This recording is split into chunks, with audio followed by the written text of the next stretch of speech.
You start with a $35.99 Walmart clipper kit, a kitchen stool, and a brother willing to risk his appearance. One day, that same skill could become part of a business sold for tens of millions of dollars. Most people think barbers sell haircuts. The best barbers eventually learn they're really selling trust. America's barber industry generates roughly $7 billion every year, but every empire starts with one awkward haircut. If you like breakdowns of how careers actually progress, like and subscribe so you don't miss the next one. Level 1. The Kitchen Barber. You're 16 years old and tired of paying $20 every 3 weeks at Crate Clips. So you buy a clipper set and decide to become the problem yourself. Your first client is your younger brother, not because he trusts you, because he doesn't have a choice. The YouTube tutorial made this look easy. Reality disagrees immediately. The first line is crooked. The panic is perfectly straight. You spend 20 minutes trying to fix a mistake that took 3 seconds to create. Eventually, the haircut becomes acceptable, mostly because expectations were already low. The next week, a friend volunteers, or maybe loses a bet. Your equipment costs less than $40. Your confidence suddenly costs much more. You begin learning fades. You begin learning patience. Every haircut teaches something, usually right after teaching humility. People start recommending you, mostly because you're cheaper than professionals. Your first lesson is simple. A barber career usually starts long before anyone calls you a barber. Level 2. The Shop Sweeper. At 18, you finally get inside a real barbershop. Not as a barber, as the guy holding a broom. Your pay is around $10 to $15 an hour. Your education starts the moment you walk through the door. The first thing you learn isn't cutting hair, it's cleaning up after people who do. Every haircut leaves evidence. By lunchtime, the floor looks like hundreds of tiny crime scenes. You refill Barbicide jars, you sanitize combs, you fold towels. Nobody notices when you do your job correctly. Everyone notices when you don't. The shop sees 30 clients today. You quietly study every haircut. One barber finishes a fade in 15 minutes. It would take you 2 hours. Clients don't just pay for haircuts, they pay for confidence. You start learning names. The best barbers remember everybody. A man walks in looking stressed. He leaves looking 10 years younger. You begin noticing something. The busiest barber isn't always the most talented. Sometimes personality fills the appointment book faster than skill. For the first time, you realize this business isn't only about clippers, it's about people. Your second lesson is simple. Before you can build customers, you must understand them. Level 3. The Barber Student.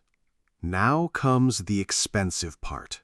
To become licensed in states like California, you may need around 1,000 training hours before touching real clients professionally. Instead of earning money, you're spending it. Tuition arrives before success does. Every morning starts with mannequins. Plastic heads become your first customers. Mannequins never complain. Real customers eventually will. You spend hours learning fades, then spend more hours fixing bad fades. Clipper over comb, scissor over comb, tapering, blending. At first, every haircut feels impossible. Then one day, your hands finally start cooperating. The instructors become tougher because clients will be tougher. Eventually, live models replace mannequins. The pressure immediately triples. One mistake grows back. Your reputation doesn't. The state board exam gets closer. Everyone suddenly studies harder. Months of practice come down to one test. One pass or fail result. You pass. For the first time, the state officially agrees you're a barber. The license feels like the finish line. It's actually the starting line. Your third lesson is simple. Getting licensed proves you can cut hair. Making a living proves much more. Level 4. The Chair Renter. You finally get a real station inside a barbershop. The celebration lasts about 5 minutes, right until you learn the chair costs $150 a week whether clients show up or not.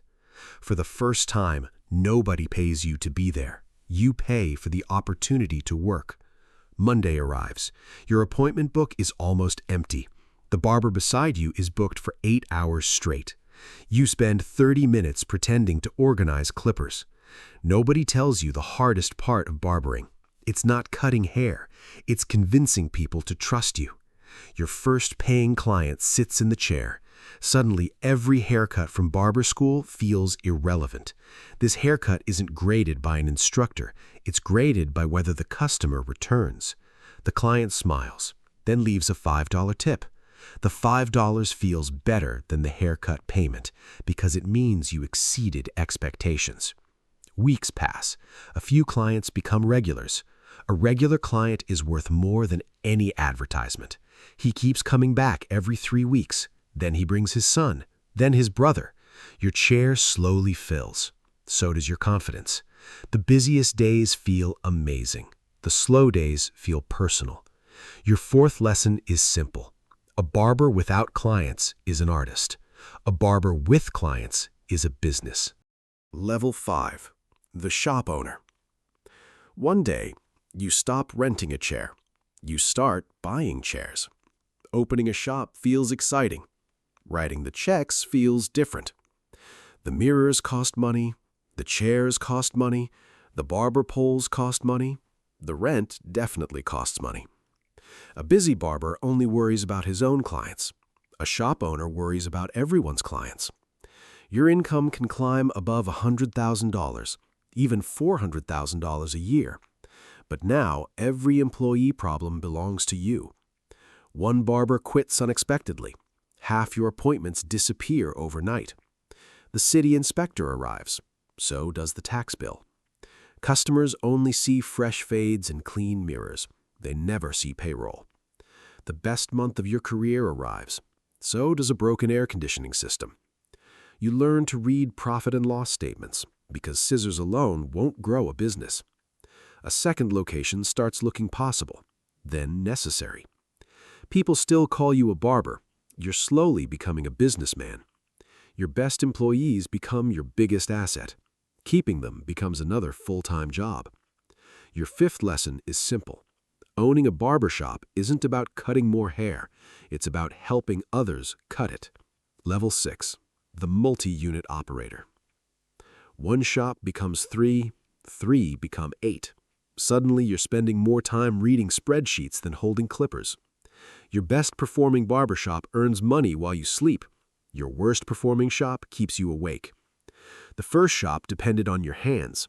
The 10th shop depends on systems. Every new location costs hundreds of thousands of dollars. A bad location can destroy years of profit. Now you're hiring managers instead of barbers, and good managers are harder to find. A customer in Arizona has never met you, yet your reputation still enters the shop before they do. The numbers become bigger. So do the mistakes. One location losing money is annoying. 10 locations losing money is terrifying. At this level, you're competing with chains like Sport Clips, Floyd's 99, and Roosters. Customers still think they're buying a haircut. You're managing a multi-million-dollar operation. Investors begin calling. Private buyers begin asking questions. The company you've spent decades building is finally worth real money. Then comes the question every owner eventually faces. Keep growing or sell? For some owners, the answer arrives in the form of a life-changing acquisition offer. Your sixth lesson is simple. The biggest money in barbering often comes from selling the business, not cutting the hair. The kid with the Walmart clipper thought he was learning how to save $20. He was actually learning a skill that could support him for life. The shop sweeper learned humility. The student learned discipline. The chair renter learned sales. The shop owner learned leadership. The multi-unit operator learned leverage. Most people see a haircut lasting 30 minutes.